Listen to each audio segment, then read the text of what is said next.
pessoal, vamos então ao nosso bloco 2 falar sobre sobreaviso e prontidão, dar sequência à nossa aula de jornada de trabalho.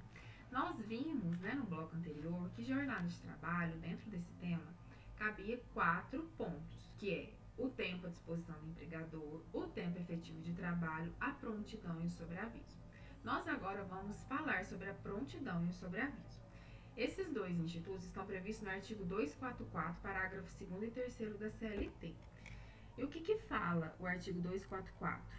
O caput dele fala o seguinte: as estradas de ferro, e aí, pessoal, aqui, como a CLT é de 1943, vocês aqui entendam, agora atualmente em 2022, que aqui é empresa, empregador, tá?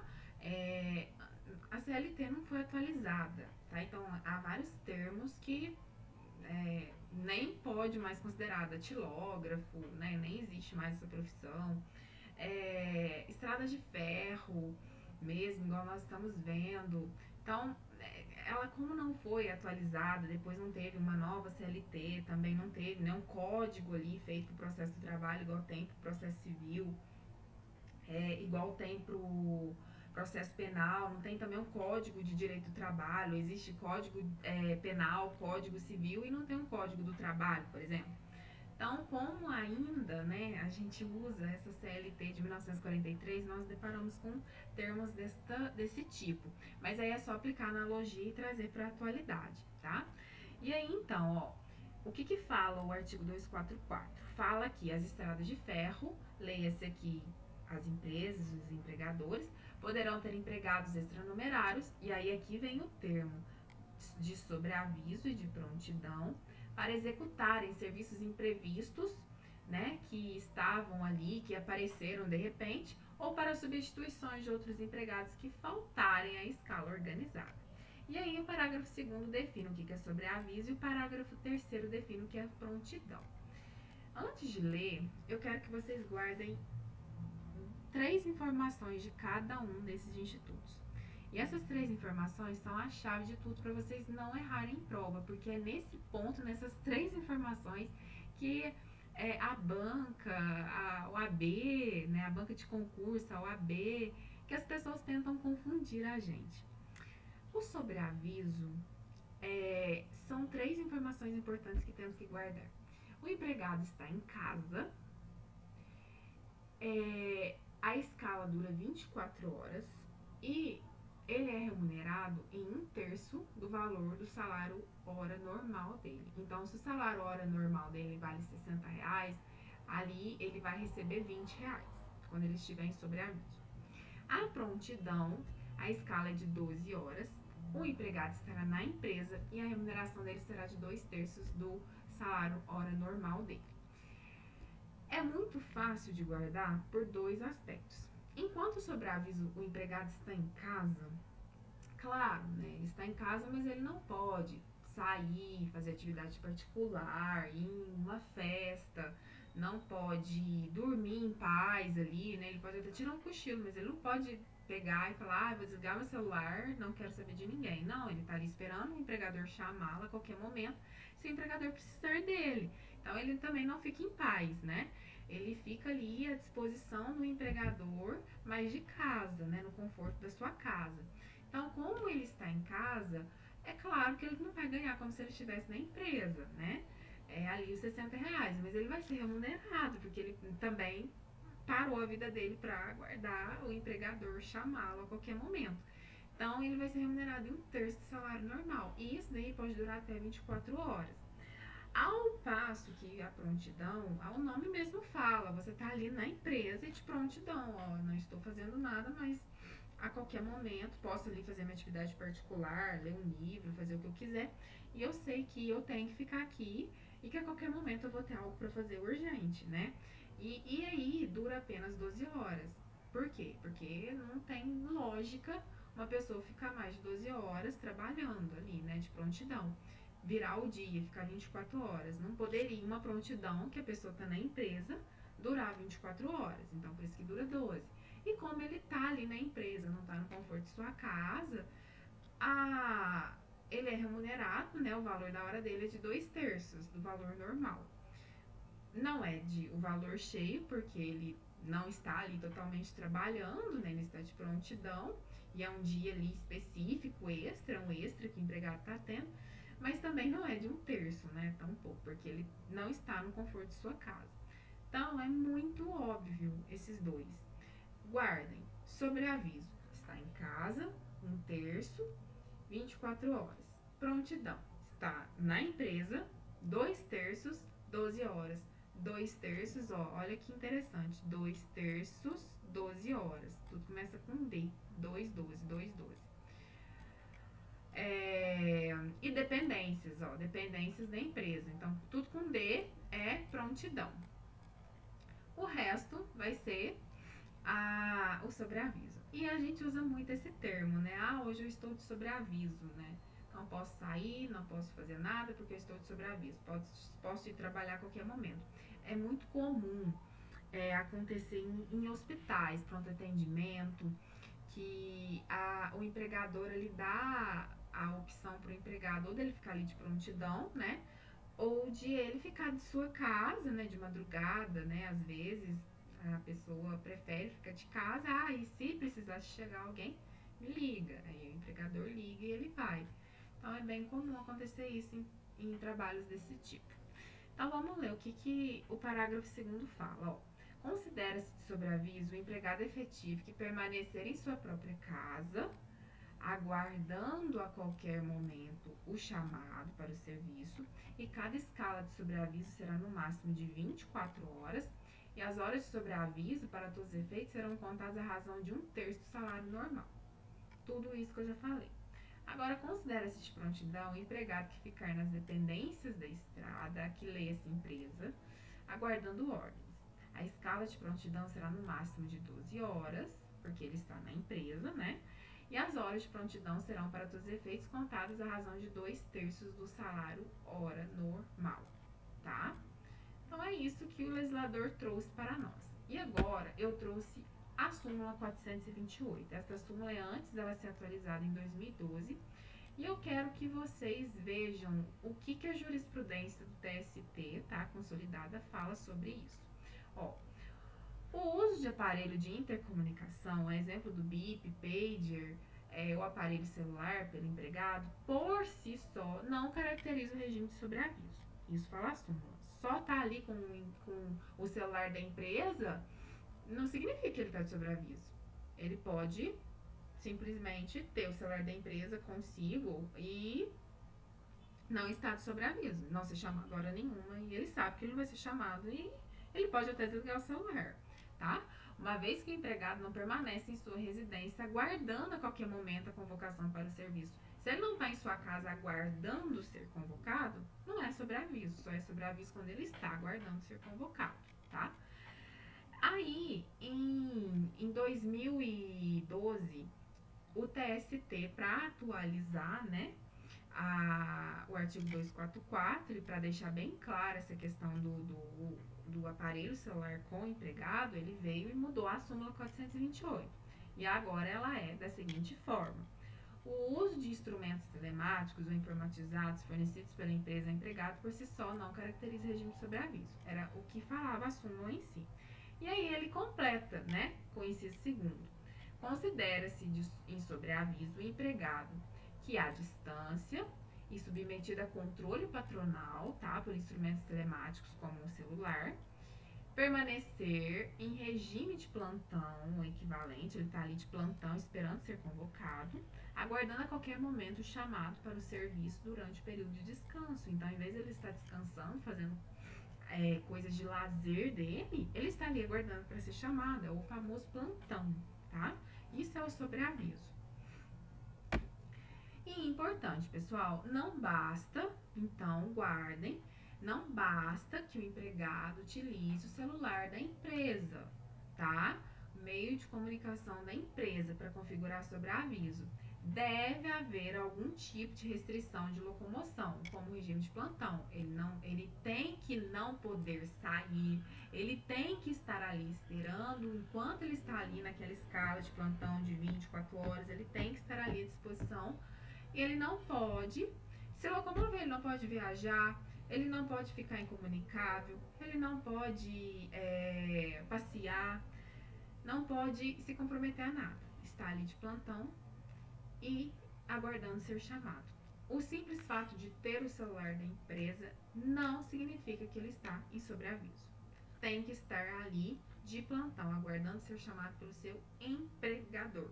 Isso já é muito consolidado na jurisprudência, muito mesmo. Não há controvérsias, praticamente. E é importante dizer que em relação ao negociado prevalecer sobre o legislado, que nós já vimos tanto até agora, né? Sempre comento sobre isso quando dei aula de teletrabalho, de trabalho intermitente, até mesmo quando falei sobre contrato de trabalho. Nós sabemos que o artigo 611-A, falei dos princípios, né? Quando dei aula de princípios aqui, bem no comecinho do canal, o artigo 611-A trazem as hipóteses que a convenção coletiva, o acordo coletivo de trabalho ali, né? Quando tem o sindicato do empregado no meio, ela pode prevalecer sobre a lei, o que a lei aqui está trazendo, quando se tratar de alguns temas específicos. E nós vimos já que teletrabalho e trabalho intermitente, o negociado prevalece sobre o legislado, e agora nós vamos ver que o regime de sobreaviso também, o negociado pode prevalecer sobre o legislado, conforme aqui eu já grifei no artigo 611-A, inciso 8º, tá bom? E por fim, nesse bloco, eu quero falar um pouquinho para vocês sobre o tempo residual à disposição do empregador. O que seria esse tempo residual à disposição do empregador? São aqueles pequenos intervalos nos quais o empregado está adentrando ou saindo do local de trabalho. Nós sabemos que é impossível numa empresa que tem 100 empregados, todo mundo bater ponto 8 horas da manhã. Então existe ali aquela tolerância de 5 minutos, tanto antes quanto depois, né? Das 7h55 às 8h05 você pode bater o ponto, que não será considerado hora extra nem atraso. E tanto para sair também, se você sai às 6, você pode bater até 6h05 e também pode bater o ponto 5h55. Existe aí então este tempo de tolerância para entrar ou para sair do local de trabalho. E aí, isso daí é o tempo residual à disposição do empregador, que a doutrina chama. Isso daí, o artigo 58, parágrafo 1º, fala o seguinte, ó: não serão descontadas nem computadas como jornada de horas extras, né, extraordinária, as variações de horário no registro de ponto não excedentes de 5 minutos, observado o limite diário de 10 minutos, tá? Então, você pode atrasar ou chegar mais cedo 5 minutos, tanto para sair quanto para entrar. E dentro do mesmo dia, não pode exceder 10 minutos, tanto de atraso, tá? Quanto de chegada antecipada. Dessa forma, a desconsideração do tempo residual somente terá lugar quando as variações de registro não excederem 5 minutos e, além disso, tem que ser observado esse limite máximo de 10 minutos diário, tá? Então, só será considerado tempo residual se for 5 minutos, sendo no limite de 10 minutos diários. Se algum desses requisitos for extrapolado, essa variação será acrescentada à jornada de trabalho ou descontada. E como que funcionaria isso? Vamos fazer uma brincadeirinha aqui agora, então. Vamos mexer com conta. Ah, mas eu pensava que no direito eu não mexeria com conta. Pois é, você se enganou. Ainda mais no direito do trabalho. Olha, nesse dia, na terça-feira, este empregado chegou às 7h58. Por ele ter chegado às 7h58, a minha letra aqui é terrível, mas dá para entender. Ele chegou 2 minutos adiantado, tá? E na hora de sair para almoçar, ele saiu 2 minutos depois. Então também tá extra aqui 2 minutos. Mas não excedeu 5 nem aqui, nem aqui. Tá ok? Na hora que ele retornou do almoço, do intervalo ali previsto em lei, ele chegou 2 minutos atrasados. Então é menos 2 aqui. Certo? E na hora que ele saiu 1 minuto depois. Então é mais 1 aqui. No total, nós vimos aqui que em momento nenhum, a cada ponto que ele bateu, ele excedeu 5 minutos, então tá ok. Mas, ó, 2 mais 2, 4. 4 menos 2, 2. Mais 1, 3. Então, diário, né, ele trabalhou 8 horas e 3 minutos. Se ele tivesse excedido diariamente 10 minutos, poderia pagar hora extra. Como ele excedeu 3 minutos e em momento nenhum ele excedeu 5, aqui tá ok, não é devido a hora extra. Isso aí é um tempo residual, né, à disposição do empregador, certo? E ele ficou, o motivo da variação de horário é cumprindo ordens, então tá ok. Agora, na quarta-feira, ele chegou 7h55, também para cumprir ordens, tá? Então, ele chegou mais cedo, 5 minutos. Na hora que ele saiu 2 minutos também, atrás, vamos dizer, ele ficou 2 minutos além, tá? Então, também tem aqui em haver 2 minutos, em tese. Deixa eu só colocar no lugar certinho para eu ir acompanhando. Pronto. E ele, na hora que ele retornou do intervalo, ele retornou 1 minuto depois das 2, então aqui é menos 1. E aqui tá 5 minutos no limite, tá? E na hora que ele saiu, ó, depois de 8 minutos. Então, ficou 8 minutos a mais. Somando aqui, 5 mais 2, 7. 7 menos 1, 6. 6 mais 8, 14. Então, ele ficou 14 minutos a mais, né? E pode ficar até 10 minutos, além da jornada de 8 horas. Então, neste caso aqui, ele vai receber 14 minutos de horas extras, tá? 14 minutos de horas extras. 14, ai, vai ser difícil escrever isso, né? MHE, só pra gente não se perder. Então, na terça, ele tem direito a receber 14 minutos de horas extras. Vamos ver agora na quinta-feira. Na quinta-feira, ele chegou aqui 7 minutos adiantado, ó, aqui excedeu 5 minutos. Então, excedeu aqui, vamos fazer uma bolinha, tá? Aqui ele saiu 1 minuto depois. Então, mais 1. Aqui ele chegou 1 minuto antes, mais 1 também, né? Como se fosse mais 1 minuto extra. E ele saiu 6 horas em ponto. Então, aqui, ó, 7. E tudo cumprindo ordens, tá? O motivo é cumprindo ordens. Então, aqui, 7 mais 1, 8. Ele não excedeu os 10 minutos diários, tá? Porém, ele excedeu aqui, né? Aqui ele podia chegar no máximo 5 minutos antes, ele chegou 7. Então, entende, tá? A doutrina majoritária ali, a jurisprudência também majoritária, que aqui ele vai fazer jus, sim, a 8 minutos de horas extras, tá? Por quê? Porque excedeu aqui, dentro dos 5 minutos, ele ficou 7, né? Ele chegou 7 minutos antes para cumprir ordens. Então, não seria... Então, peraí, na verdade aqui é 9, tá? A boa na matemática aqui. Eu falei, gente, mas não pode, né? 7 é 7 e ele depois chegou 1 minuto a mais aqui e 1 minuto a mais aqui, né? Adiantado. E como que ele tem direito só a 8? É 9, na verdade, tá? Perdoe a vergonha que passei. Então, aqui é 9 minutos extras, tá? De horas extras.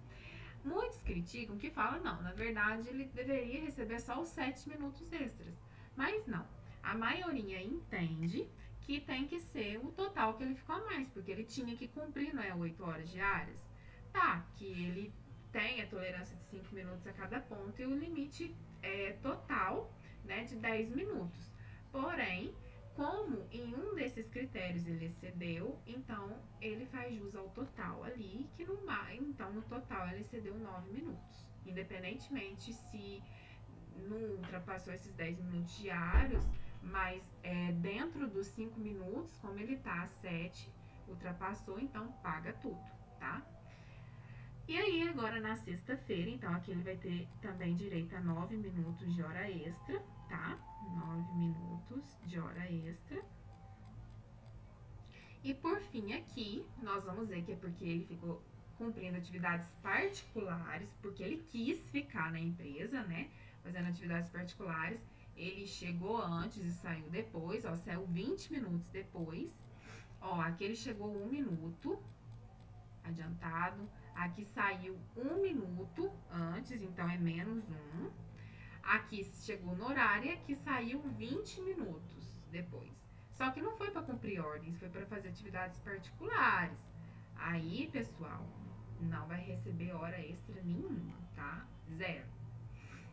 E aí é isso, pessoal. Eu acredito que tenha ficado claro. Existe o critério de observar cada batida de ponto se tá ali cumprindo 5 minutos de tolerância. E dentro desses 5 minutos, no total ali diário, tem que dar no máximo também 10 minutos de tolerância.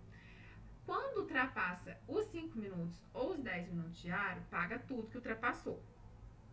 Se ultrapassou um dos 5 minutos diário e no total deu 9 minutos a mais, 7 minutos a mais, 8 minutos a mais, 6 minutos a mais, que seja, vai pagar os minutos que ficou a mais, porque ultrapassou uma batida de ponto aqueles 5 minutos, tá? Agora, se não ultrapassou nenhum, aliás, se aqui, ó, ele igual aqui, ele, cadê minha setinha? Aqui. Aqui ele obedeceu, aqui ele obedeceu, mas aqui ele ultrapassou. Ultrapassou tanto aqui o limite da batida de ponto quanto o total. Aí é mais óbvio a gente pensar que vai pagar o total, que é os 14 minutos. A controvérsia está justamente aqui, neste ponto aqui, porque alguns entendem, repito, que tinha que pagar só os 7 minutos. Mas a maior parte entende que não, tem que pagar o total, que são os 9 minutos. Pessoal, eu vou dar uma pausa para não ficar tão extenso o bloco. E aí, depois, no outro bloco, eu vou falar de jornada em itinerary e vou começar a falar da duração, qual que é a jornada normal de trabalho, tá? Espero vocês no bloco 3. E é isso, espero que tenham gostado. Tchau, tchau.